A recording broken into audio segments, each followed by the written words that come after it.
and Latins in this country have sometimes been known to drop out of school at a higher rate than blacks. One Latino student who dropped out of high school in the ninth grade was interviewed by his teacher, and the boy said he was dropping out because his father only made it to the ninth grade, and the young man felt that surpassing his father's education would be disrespectful. God only knows the percentage of Central Americans constantly en route to our country who lack a high school education because of the same ethos. But the Democrats want to cloward and pivot them anyway instead of demanding migrants apply for entry to America at a U.S. consulate in their country of origin, and especially base their admission to America on their merit rather than ethnicity. In other words, we should be admitting into the country those migrants that have knowledge, skills, and abilities that contribute to our society, not because of what our society can contribute to them. Admission to America should not be based on a migrant's claim that he is afraid to go home. First, it's too easy to game that system. Second, a lot of people living in New York City are occasionally afraid to go home, too. But they don't seem to be running to Mexico because of it. Speaking of the Democrats' war on poverty, it would make more sense to teach low-wage earners something that will help them get better jobs than cutting grass for a living or working a street corner with a cardboard sign rather than to throw more welfare programs at them and keep them dependent on the government. By doing so, our political decision makers might actually benefit the country in the long term instead of benefiting themselves. However, the tax and spend Democrats will weaken the country with their misplaced idealistic virtue signaling and put a high and perhaps unmanageable burden on the national treasury and generations of future Americans. But isn't that the goal of our enemies?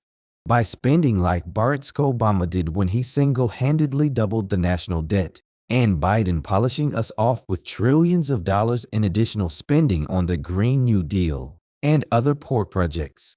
We can kiss the American dream goodbye.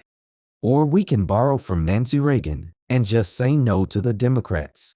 The more divided the pie gets, the smaller the pieces get. We can only hope there are enough loyal Republicans in Congress and enough voters with common sense, critical thinking skills, and clarity of thought to checkmate the Democrats until they can be replaced, including if not especially Biden and Harris, who absolutely must be kicked out or neutralized in some constructive way after their removal from office. A new attorney general should appoint a special prosecutor to investigate Joe Biden, his connection with the Chinese communists that goes back many years, why he denied knowledge of his son's foreign business dealings when the fact pattern shows he lied and was actually part of them. Biden's role in transactions involving a Chinese business deal in which Tony Bobulinski, Hunter Biden's former business partner, revealed that certain payout documents noting the big guy was referring to Joe Biden, for whom a sum of 10% was to be paid. Biden's role in transactions involving a Chinese business deal in which Tony Bobulinski, Hunter Biden's former business partner, revealed that certain payout documents noting the big guy was referring to Joe Biden, for whom a sum of 10% was to be paid. Biden's extortion of a foreign government to fire a prosecutor who was investigating his son's business associates, Burisma, a corrupt energy company in Ukraine. Why and how he took classified documents out of secure places and for years stashed them in several different locations. And that just gets us started. As far as America's Latin imports are concerned, we have already experienced something similar to the latter-day Muslim invasion of Europe. President Trump started building a wall to keep illegal migrants out, and Joe Biden not only stopped its construction, but paid exorbitant amounts of money to contractors to let the building material lie unattended on the ground, gathering rust instead of continuing the building of the wall. Interesting, too, is the report of Fox News anchor Tucker Carlson that Patrisse Cullors, one of the founders of Black Lives Matter, recently bought her $4 million house and seems to be putting a wall around it to keep out people she sees as a threat. Claiming to be a trained Marxist, wouldn't Ms. Cullors' collection of private riches be somewhat contrary to the Marxist philosophy of redistribution of wealth? Joe Biden also put a fence around his Delaware beach house at the expense of American taxpayers, but refuses to build a wall on the southern border to protect America and Americans.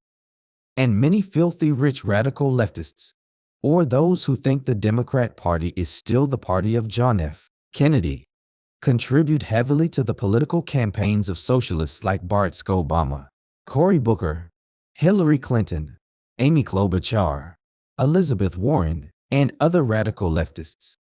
They also donate to radical leftist organizations like Democrat Socialists of America, who want to impose Marxist socialism on the rest of us so as to create a socialist/totalitarian government to control every aspect of our lives. But there is a caveat. They want to stop the socialism of America short of that part of Marx's plan to redistribute the wealth, because it could mean giving up their own wealth. Everybody else's wealth is on the table, but not their own. If America needed replacement workers, a wiser plan might be to import tens of thousands of doctors, engineers, nurses, computer programmers, and other educated, skilled workers to replace our so-called aging population instead of letting in skilled, uneducated poor people who can't speak English run over us like a low dam. Many of the Central American migrants have been seen pushing carriages containing babies they bought or rented along the way so as to exploit our laws and more easily cross our borders illegally, because Congress structured the immigration laws to give families with children a leg up on entering the country. When the Democrats took over total control of the levers of power in Washington after the 2020 election, things started getting worse. They do the will of donors like George Soros, who has for many years wanted to open our borders, because it will eventually destroy America. In all fairness, though, if these Latins were more likely to vote Republican than Democrat, we'd see that border wall go up faster than a hooker's skirt at a truck stop on payday. It's also hard to understand why the United States would need to import Central Americans as replacements after aborting tens of millions of our own citizens in the last 50 or so years that could have been working and paying into the Social Security Fund for all those decades since Roe v. Wade. That would have provided members of Congress far more money to spend, so they clearly haven't figured that out yet.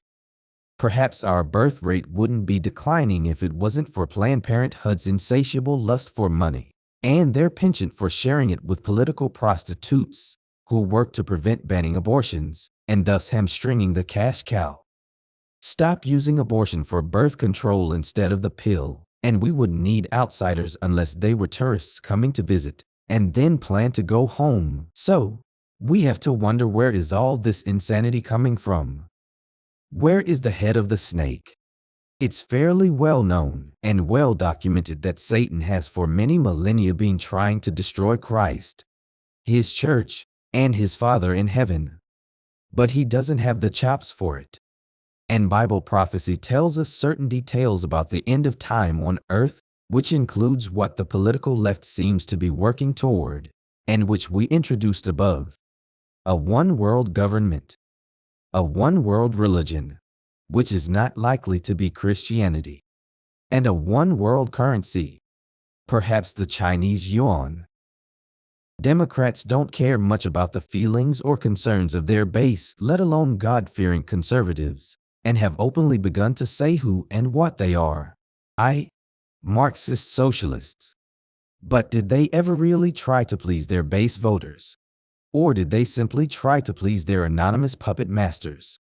In other words, we're talking about the globalists who allow, if not encourage, radical jihadists to kill people so they can generate laws that give them more control over us. Or socialists/communists who mean to destroy the nation by unadvisedly convincing people that Marx's philosophy is a good thing. It's hard to convince people who own their own home or business to give them to others. But it's not as hard to convince people who don't have their own home or business to join a movement that will give them what they've been too lazy or inept to get for themselves in a country that has the greatest opportunities in history. Any way you explain or excuse it, socialism and communism have never worked. A Russian national who grew up during the Soviet era insists that Russian ever was communist in their typical definition of the word. In short, they were socialists who were trying to achieve communism, but never quite made it.